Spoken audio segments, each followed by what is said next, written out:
Hello नमस्कार, सभी का स्वागत है। मैं राज की जुबानी इस वक्त सुनाऊंगा आपको एक कहानी जिसका नाम है आखिरी इच्छा। इसके लेखक है R.K. श्रीवास्तव साहब, जो रायपुर छत्तीसगढ़ से बिलोंग करते हैं। और आपकी आखिरी इच्छा पूरा करने का जिम्मा इन्होंने और राज ने, मतलब कि राज की जुबानी ने लिया है। तो चलिए निकल पड़ते हैं आपकी आखिरी इच्छा सुनने के लिए। कंचनपुर के पंडित गजाधर प्रसाद उपाध्याय पुरोहिती का काम करते थे। पंडित जी का नाम खूब लंबा चौड़ा था, अतः यजमान उन्हें गजाधर महाराज कहते थे, जो उनके असली नाम के मुकाबले अधिक लोकप्रिय था। पंडित जी की यजमानी कंचनपुर सहित कुल 24 गांवों में फैली हुई थी। मनभौना, सेमरकसा, मुड़ढक्की, दुलदुला जैसे गांव कंचनपुर से मीलों दूर आबाद है, जबकि मोहनपुर, सालेकसा, छिंदवाड़ा तथा कोलिहामुड़ा जैसे बड़ी आबादी वाले गांव कंचनपुर के सरहद को छूते हुए आबाद है। यजमानी का कार्य 12 मास एक जैसा नहीं होता है। काम आता है तो एक साथ, वरना महीनों तक फुर्सत ही फुर्सत। शादी ब्याह का अपना एक खास सीजन होता है। ऊपर से ये मुहूर्त देखकर किया जाने वाला काम है। इस कारण शादियों के मौसम में गजाधर महाराज काफी व्यस्त रहते थे। कभी कभी एक ही दिन में 20-25 शादियां कराने का भी निमंत्रण उन्हें मिलता था। ऊपर से कथा पूजा, मरणासन्न व्यक्ति को गीता सुनाना, अंतिम संस्कार संपन्न करना, कथा भागवत तथा अन्य व्रत पूजा के लिए भी गजाधर महाराज को बुलाया जाता था। किसी का बैल, भैंस या अन्य पालतू पशु गुम हो जाता, तब भी यजमान पंडित जी से शगुन विचार कराने आते थे। और पंडित जी पोथी पत्रा देखकर हिसाब लगाकर बताते कि खोया हुआ पशु मिलेगा भी या नहीं, मिलेगा तो किस दिशा में मिलेगा, वो अभी भटक रहा है या किसी ने उसे अपने घर में बांध रखा है। यजमानी का कार्य क्षेत्र बड़ा होने से उन्होंने 2 सहायक रखे हुए थे। उनका बेटा कमल प्रसाद भी छोटा मोटा संस्कार संपन्न कराना सीख चुका था। सभी यजमान चाहते थे कि उनके घर गजाधर महाराज की कथा पूजा या शादी ब्याह संपन्न कराने आए, तथा इसके लिए उनसे विशेष आग्रह भी करते थे। पंडित जी व्यवहार कुशल तो थे ही, साथ ही विद्वान भी थे। वो रामनवमी का दिन था, जो गजाधर महाराज तथा उनके सहायकों के लिए एक व्यस्ततम दिन था। छत्तीसगढ़ राज्य में अक्षय तृतीया के बाद अधिकतर शादियां रामनवमी को होती है। इसी कारण उन्हें 1 दर्जन शादियों का निमंत्रण मिला हुआ था तथा एक गांव में सत्यनारायण की कथा पूजा भी करानी थी। उन्होंने पंडिताइन को समझाया कि दोपहर में रामलला का जन्मदिन मनाना तथा मंगल गीत सोहर गाना, उसके बाद मोहल्ले वासियों को प्रसाद देकर फलाहार करना। पंडिताइन को समझा बुझाकर उन्होंने अपना पोथी पत्रा का थैला उठाया और अपनी घोड़ी पर सवार हो यजमानी को रवाना हो गए। पहले उन्होंने मोहनपुर में सत्यनारायण भगवान की कथा पूजा कराया, फिर दुलदुला और मनभौना में शादी संपन्न कराया। तब तक सूर्यास्त हो चुका था। सेमरकसा में द्विरागमन संस्कार संपन्न कराने के पश्चात उन्हें अभी एक और शादी संपन्न करानी थी, जिसके लिए उन्हें कोलिहामुड़ा जाना था, जो कि कंचनपुर का पड़ोसी गांव था। रात 9 बजे जब वे यजमान के यहाँ पहुंचे, तब तक बारात जनवासे से रवाना हो चुकी थी। जिस बारात में नाचना कूदना ना हो, वो बारात कैसा? और जो सही समय पर विवाह मंडप पहुंच जाए, वो बाराती कैसे? पहले द्वारचार, फिर कन्यादान, पाणी ग्रहण, सप्तपदी संपन्न होते होते आधी रात हो गई। इसके बाद दक्षिणा लेकर उन्होंने यजमानों को आशीर्वाद दिया। फिर घोड़ी पर सवार होकर वे कंचनपुर के लिए रवाना हुए। अभी उन्होंने कंचनपुर में प्रवेश किया ही था कि अचानक एक बूढ़ा आदमी उनके सामने किसी प्रेत की तरह आ खड़ा हुआ। पंडित जी बुरी तरह से चौंक पड़े और उनकी घोड़ी भी बिदक गई और आगे के दोनों पैरों को पटकने लगी। पंडित जी हंसे, इसे भी घर पहुंचने की जल्दी है। वे उससे नीचे उतर पड़े। घोड़ी कुछ आगे बढ़ गई और सूखी घासों पर मुंह मारने लगी। उस बूढ़े ने पंडित जी को प्रणाम किया। पाए लागो महाराज। पंडित जी ने आशीर्वाद दिया और पूछा, कौन हो भाई? इतने रात को कहाँ जा रहे हो? मैं सालेकसा में रहता हूँ महाराज, और आपको बुलाने आ रहा हूँ। मुझे इस समय? इतनी रात गए, क्या काम है? उन्होंने आश्चर्य से 2-3 सवाल एक साथ ही पूछ डाले। महाराज, वो हरिनाथ पटेल की माँ मरने वाली है, आप उसे गीता सुना देते, इसलिए मैं आपको बुलाने आ रहा था। वृद्ध ने हाथ जोड़ते हुए कहा, कौन हरिनाथ? वही ना जो बेमेतरा में स्कूल मास्टर है? पंडित जी ने पूछा। हाँ हाँ हाँ, वही महाराज। वृद्ध ने हाँ में सिर हिलाते हुए कहा। लेकिन मैंने तो सुना है कि वो अपने बेटे के पास बेमेतरा में रहती है, काफी दिन हो गए। पंडित जी ने कहा, हाँ महाराज, गई तो थी बेटे के पास रहने के लिए, लेकिन वहां बुढ़िया का मन नहीं लगा, तो यहीं सोचकर गांव लौट आई कि यहीं चैन से मरूंगी। परदेश में जाकर क्यों मरूं? वृद्ध ने बताया। और अब वो मरने वाली है, उसे गीता सुना दो महाराज, बेचारी तर जाएगी। और कोई बात होती तो गजाधर महाराज साफ मना करते थे। इस समय वे बुरी तरह से थके हुए थे। आंखें नींद से बोझल हो रही थी और शरीर भी आराम चाह रहा था, लेकिन मरने वाले को गीता सुनाना भी जरूरी था। मौत के आने का कोई निश्चित समय नहीं होता। वो किसी की सहूलियत देखकर नहीं आती, उसे जब आना होता है तभी आती है। वे मरने वाले को गीता सुनाने के काम को पहली प्राथमिकता देते थे। उनके स्वर्गीय पिता ने उन्हें कहा था, बेटा, मरणासन व्यक्ति को श्रीमद् भगवत गीता सुनाने से बड़ा पुण्य का कार्य और कोई नहीं है। गीता अनावश्यक मोह का नाश करती है और जीव के मुक्ति का मार्ग प्रशस्त करती है। गीता भगवान कृष्ण की वाणी है, इसे सुनाने का अवसर कभी मत छोड़ना।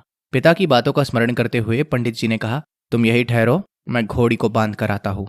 महाराज, तब तक बुढ़िया तो मर जाएगी, पहले ही बहुत देर हो चुकी है। जल्दी चलिए महाराज, आपकी बड़ी कृपा होगी, उसने गिड़गिड़ाते हुए कहा।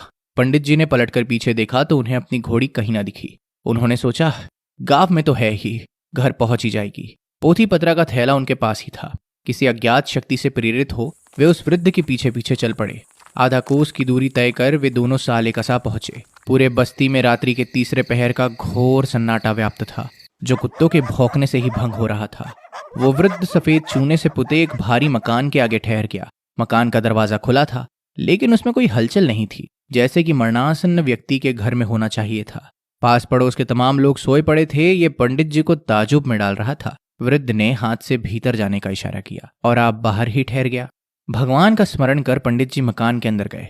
वो काफी लंबा चौड़ा कमरा था, लेकिन वो खाली था। वहां किसी भी तरह का कोई भी सामान नहीं था। कमरा अच्छी तरह से प्रकाशित हो रहा था, लेकिन प्रकाश का कोई स्रोत दिखाई नहीं दे रहा था। बाहरी कमरे में कोई न था। उसके आखिरी छोर पर दाईं ओर एक दरवाजा था, जो खुला हुआ था। अभी वे उसके पास पहुंचे भी नहीं थे कि अचानक एक स्त्री उनके सामने आ खड़ी हुई। वो बहुत बूढ़ी लेकिन बड़ी चुस्त दुरुस्त लग रही थी। पंडित जी को वो कुछ जानी पहचानी सी लगी, लेकिन उन्हें याद नहीं आ रहा था कि उन्होंने उसे कब और कहां देखा था। उस स्त्री ने भूमि पर मस्तक टेकते हुए उन्हें प्रणाम किया। आशीर्वाद देने के लिए पंडित जी का हाथ ऊपर उठा, लेकिन मुंह से आवाज नहीं निकली। आखिर आप आ ही गए महाराज, मैं कब से आपकी प्रतीक्षा कर रही थी। आइए इधर बैठिए, उस स्त्री ने कहा, जिसकी आवाज किसी गहरे कुएं से निकल कर आती हुई लगी। उस औरत की आवाज सुनकर पंडित जी का अंग अंग रोमांचित हो उठा। पंडित जी के मुख से बस इतना ही निकल पाया, कहाँ है? उस औरत ने बैठने का इशारा किया। दरवाजे के सामने ही एक कंबल बिछा हुआ था। पंडित जी उस पर बैठ गए। तब वो बूढ़ी औरत बोली, महाराज अब जल्दी से गीता सुनाइए, आप बहुत अच्छा पाठ करते हैं, आपसे सुनने में बहुत रस मिलता है। गजाधर महाराज ने भगवत गीता का ग्रंथ अपने सामने स्थापित किया। उन्हें गीता मुखाग्र थी, फिर भी पाठ के समय ग्रंथ को सामने स्थापित करना जरूरी होता है। उन्होंने पूछा, वो कहाँ है? बुढ़िया मुस्कुराई। ये मुस्कान साधारण ना थी। एकाएक पंडित जी सिहर उठे। वो उन्हें अल्पक देखते हुए उनके सामने दोनों हाथ जोड़कर बैठ गई। अब पंडित जी को सारा माजरा समझ में आ गया। उनके सामने सब कुछ दिन की तरह स्पष्ट हो गया। वे समझ गए कि सामने बैठी हुई ये स्त्री प्रेतनी है। मास्टर हरिनाथ पटेल की मां मर चुकी है और ये उसकी प्रेत है, और इसे ही गीता सुननी है।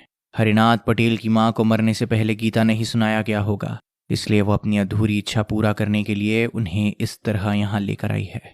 पंडित जी गजाधर महाराज ने उसकी श्रद्धा, भक्ति तथा गीता श्रवण की दृढ़ इच्छा शक्ति को मन ही मन प्रणाम किया। अब उन्हें उससे भय नहीं लग रहा था। उनका भय दूर हो चुका था। उन्होंने थैली में से अगरबत्तियां निकाल कर जलाई, अपने इष्ट देव तथा गुरुदेव का ध्यान किया। फिर भगवान कृष्ण का स्मरण कर सस्वर गीता पाठ आरंभ किया। अथ प्रथमो अध्याय। धृतराष्ट्रोवाच धर्मक्षेत्रे कुरुक्षेत्रे समवेता युयुत्सवः मामकाः पांडवाश्रयच्व किम कुर्वत् संजय। संजय उवाच दृष्टा तु पांडवानिकम। प्रत्येक श्लोक के साथ पंडित जी का आत्मविश्वास बढ़ता ही गया। वो औरत तन्मय होकर सुन रही थी। श्लोक पर श्लोक, अध्याय पर अध्याय पूर्ण होते गए। पंडित जी की नींद और थकावट जाती रही। वे पूर्ण चैतन्य अवस्था में थे। उनका तन और मन दोनों ही पुलकित हो उठा था, क्योंकि वे भक्ति भाव से युक्त एक दिव्यात्मा को परम दिव्य परमात्मा की दिव्य वाणी से निसृत दिव्य गीता सुना रहे थे।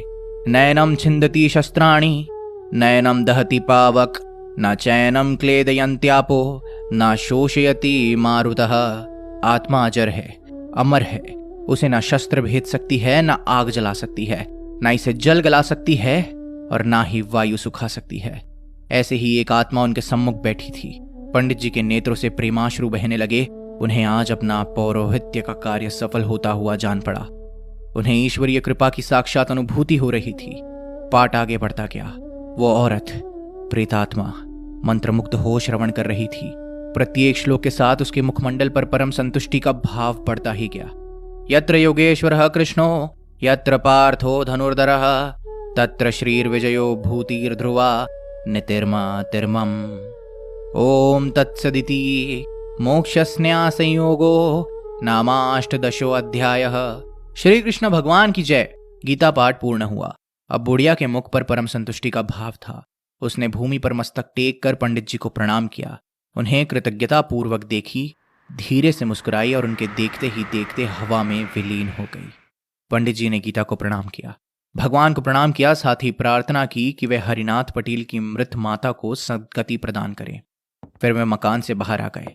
जो आदमी उन्हें वहां तक लाया था उसका कोई अता पता नहीं था। आसपास ही नहीं, पूरे बस्ती में तब भी सन्नाटे का साम्राज्य था। पंडित जी घर को चल पड़े। वे रास्ते भर इसी घटना के बारे में सोचते रहे। उनके दरवाजे पर लोगों की भारी भीड़ जुटी हुई थी। उनकी घोड़ी घर पहुंच चुकी थी। परिवार तथा मोहल्ले के लोग उन्हें ढूंढने के लिए बस रवाना होने ही वाले थे। घोड़ी से उतरकर वे कहां और क्यों चले गए थे, उन्होंने इसका खुलासा हाल कहना ठीक नहीं समझा और सवालों का बना बनाया जवाब देकर सभी को संतुष्ट किया। उपसंहार। हरिनाथ पटेल ने अपनी माताजी का क्रियाक्रम अपने पैतृक स्थान साले कसा से किया था। तब उनसे पंडित जी को ज्ञात हुआ कि हरिनाथ की माताजी का देहांत राम नवमी को आधी रात से कुछ पहले ही अस्पताल में ले जाते समय रास्ते में हुआ था। पंडित गजाधर महाराज ने उपरोक्त घटना के संबंध में किसी को भी नहीं बताया। बताते भी तो इस पर कौन विश्वास करता। बस उन्होंने उसे अपनी डायरी में लिख रखा था। इस घटना के बाद पंडित गजाधर प्रसाद उपाध्याय ने मरणासन्न स्त्री पुरुष को गीता सुनाने के काम से कभी इनकार नहीं किया। वे इसे पुण्य कर्म तथा भगवान की सच्ची सेवा मानकर आजीवन करते रहे। जय श्री कृष्ण। इसके लेखक R.K. श्रीवास्तव। कहानी का नाम आखिरी इच्छा। सुनिए अपने राज की जुबानी। क्यों, मजा आया ना सुन के? कहानी तो खत्म हो गई, पर आप कहीं जाइएगा मत, क्योंकि हमारे जादुई पिटारे में है ऐसी और भी ढेर सारी बेहतरीन कहानियाँ।